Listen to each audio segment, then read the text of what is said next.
कांग्रेस विधायक की उत्तरी कर्नाटक राज्य मांग 15 जिलों के अलग राज्य की अर्जी ने राजनीतिक तूफान खड़ा कर दिया है। मुख्य बिंदु कांग्रेस विधायक और north western Karnataka road transport corporation के अध्यक्ष ने 4 नवंबर 2025 को राष्ट्रपति द्रौपदी मुर्मू, प्रधानमंत्री नरेंद्र मोदी तथा कर्नाटक के राज्यपाल थावर चंद गहलोत को पत्र लिखकर उत्तर कर्नाटक के 15 जिलों को मिलाकर एक नए राज्य के गठन की मांग की है। प्रस्तावित 15 जिले हैं बिदर, कलबुर्गी, विजयपुरा, यदगिर, बागलकोट, बेलगावी, धारवाड़, गदग, कोप्पल, रायचूर, उत्तर कन्नड़, हावेरी, विजयनगर, बल्लारी तथा दावणगेरे।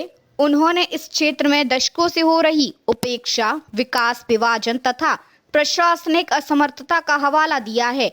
इसके साथ ही उत्तर कर्नाटका होराटा समिति ने चेतावनी जारी की है कि अगर आगामी शीतकालीन अधिवेशन बेलगावी में उनकी मांगों पर कार्रवाई नहीं हुई तो वे सुवर्णा विधाना उत्तर कर्नाटक का अलग झंडा फहराने को तैयार हैं।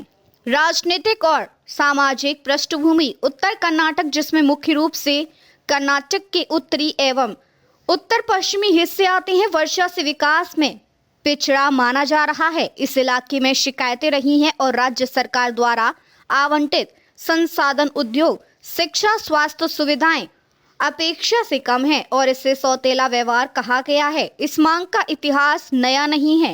पहले भी 2018 में इसी क्षेत्र में अलग राज्य की मांग उठी थी, जब 13 जिलों में बंद बुलाया गया था। पूर्वी मंत्री उमेश कट्टी ने इस क्षेत्र के लिए अलग राज्य की आवाज उठाई थी। उनके विचार की विरासत विधायक कागे आगे ले जा रही हैं। सरकार एवं राजनीतिक दलों के लिए चुनौती।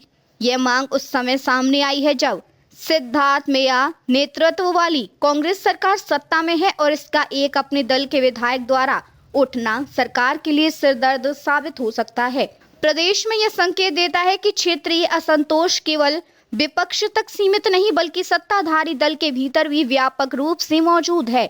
शीतकालीन अधिवेशन अब विवाद का केंद्र बनने जा रहा है। यदि सरकार इस मांग को नियंत्रित नहीं कर पाई तो अलग राज्य आंदोलन को गति मिल सकती है। आगे क्या हो सकता है? विधायक कागे ने कहा कि वे शीतकालीन सत्र में इस मुद्दे को प्रमुखता से उठाएंगे और संबंधित सभी विधायकों को एक मंच पर लाने का प्रयास कर रही हैं। सरकार को यह निर्णय करना होगा कि वह इस मांग को नजरअंदाज करेगी या सक्रिय रूप से इससे निपटेगी। यदि ना तो आंदोलन को गति मिलने की संभावना है, जैसे झंडा फहराने की चेतावनी। केंद्र और राज्य दोनों स्तर पर संवैधानिक प्रक्रिया मौजूद है, लेकिन नए राज्य के निर्माण के लिए संवैधानिक संशोधन, संसद की मंजूरी तथा राजनीतिक समझौते की आवश्यकता होगी। यह आसान नहीं होगा। निष्कर्ष, उत्तर कर्नाटक में अलग राज्य की मांग अब सिर्फ क्षेत्रीय संघर्ष नहीं बल्कि एक बड़ी राजनीतिक चुनौती बन चुकी है। यह सिर्फ विकास विभाजन का मुद्दा नहीं है बल्कि सरकार के समग्र प्रशासनिक एवं संवेदनशीलता परीक्षण का मामला है। अगर समय रहते इस पर धारा एवं संवाद नहीं हुआ तो यह आंदोलन आगे बढ़ सकता है और दक्षिण भारत के इस राज्य की राजनीतिक दिशा बदल सकती है।